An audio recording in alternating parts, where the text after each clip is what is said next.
আজকে দেখতে পাচ্ছেন আমাদের প্রসিকিউশনে উপস্থিত হয়েছেন বাংলাদেশ হেফাজত ইসলামের যুগ্ম আহ্বায়ক যুগ্ম মহাসচিব আজিজুল হক ইসলামাবাদী।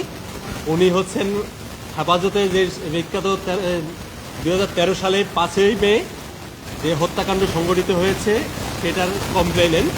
উনি আজকে এসেছেন আমাদের প্রসিকিউশনে যে এই মামলার অগ্রগতি কেমন, কি চলছে এবং আমরা মামলাটা সময় লাগবে সেই বিষয়গুলো নিয়ে পার্টিকুলার ডিটেলস আপনারা ওনাদের কাছ থেকে শুনেন।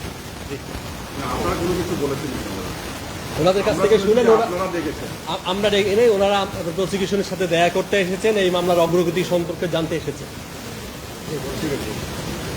বিসমিল্লাহির রহমানির রহিম, আলহামদুলিল্লাহি রাব্বিল আলামিন, ওয়াসসালাতু ওয়াসসালামু আলা আশরাফিল আমবিয়া ওয়াল মুরসালিন ওয়া আলা আলিহি ওয়া আসহাবিহি আজমাইন।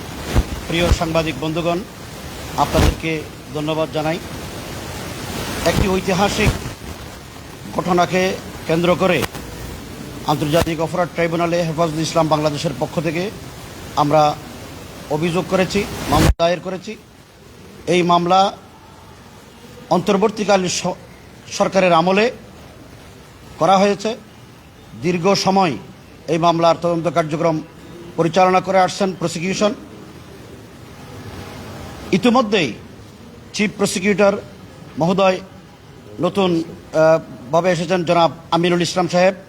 উনি আসার পরে হেফাজত ইসলামের মামলার অগ্রগতি এবং কার্যক্রম খুব দ্রুত গতিতে এগিয়ে যাচ্ছেন।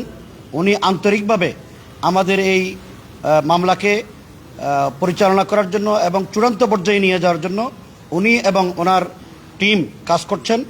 আজকে ওনার সাথে আমরা সাক্ষাৎ করতে এসেছি, আমাদের মামলার অগ্রগতি বিষয়ে জানতে এসেছি।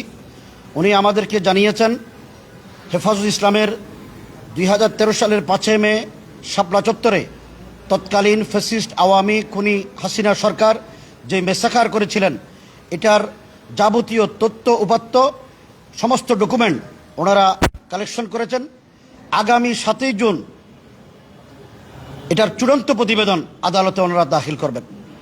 আমরা আশা করছি নতুন এই চিফ প্রসিকিউটর সাহেব উনি যেভাবে মামলাকে সামনে নিয়ে যাওয়ার জন্য একটা চূড়ান্ত পর্যায়ে বিচারের মুখোমুখি বিচারে নিয়ে আসার জন্য ওনার আন্তরিকতা আমরা লক্ষ্য করেছি। আমরা বর্তমান সরকার ক্ষমতায় আসার পরে হেফাজত ইসলামের এই মামলাকে অগ্রাধিকার ভিত্তিতে চূড়ান্ত রায় ঘোষণার জন্য যেভাবে কাজ করছেন, আমরা সরকারকেও ধন্যবাদ জানাই এবং প্রসিকিউটরকে ধন্যবাদ জানাই। আমরা দেশবাসীকে আশ্বস্ত করতে চাই, 2013 সালের শাপলা চত্বরে এদেশের সর্বজন শ্রদ্ধেয় আলেম ওলামা, হাফেজ, মুহাদ্দিস, মুফতি এবং ধর্মপ্রাণ তৌহিদি জনতার উপরে রাষ্ট্রযন্ত্র যেভাবে হত্যাযজ্ঞ চালিয়েছে, যেভাবে গণহত্যা চালিয়েছে, এটার গণহত্যাকারীদের দৃষ্টান্তমূলক শাস্তি যেন দেশবাসী দেখতে পায়, এদেশের আলেম ওলামা যেন দেখতে পায়।